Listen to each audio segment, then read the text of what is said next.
The tech world is about to hit a breaking point, and it's happening in the palm of your hand.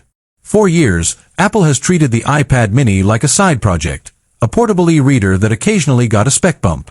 But the whispers coming out of Cupertino and the supply chain in late 2025 and moving into 2026 are no longer just rumors. They are a warning to the entire industry. The iPad mini is no longer just a small tablet. With the arrival of the M5 chip, the iPad mini is becoming a pocket-sized supercomputer. Welcome to my channel Tech Launch. Subscribe my channel and click on the bell icon for the new tech updates. Think about that for a second. We aren't talking about the mobile class A series chips anymore.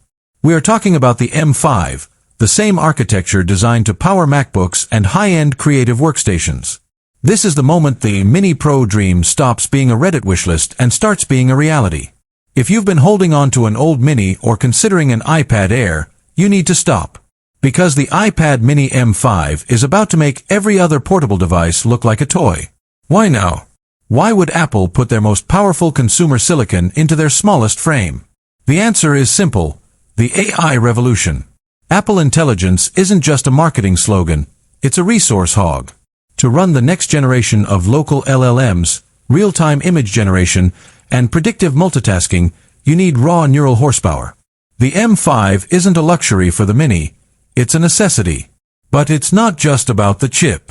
The M5 iPad mini represents a total reimagining of what portable productivity means. For the longest time, if you wanted real power, you had to carry a 13-inch slab that required a backpack. The Mini M5 changes the math. It's for the pilot who needs real-time flight data processing, the surgeon who needs 3D medical imaging in the palm of their hand, and the gamer who wants console-quality graphics without the console-sized footprint. Let's talk about the display, because this is where the M5 truly shines. To match the power of the M5, Apple is finally addressing the biggest hardware bottleneck in the Mini's history. We are looking at a move toward tandem OLED technology.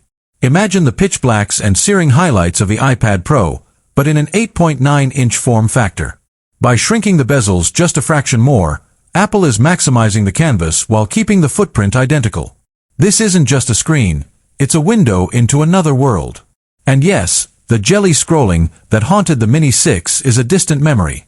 With a 120Hz ProMotion display powered by the M5's advanced display engine, the fluidity is going to be unlike anything you've ever felt on a device this size. Now, let's get into the guts of the M5. This chip is built on a 2-nanometer process. In plain English, that means more transistors, less heat, and battery life that defies the laws of physics. Usually, putting a powerful chip in a small chassis results in a device that gets hot enough to fry an egg.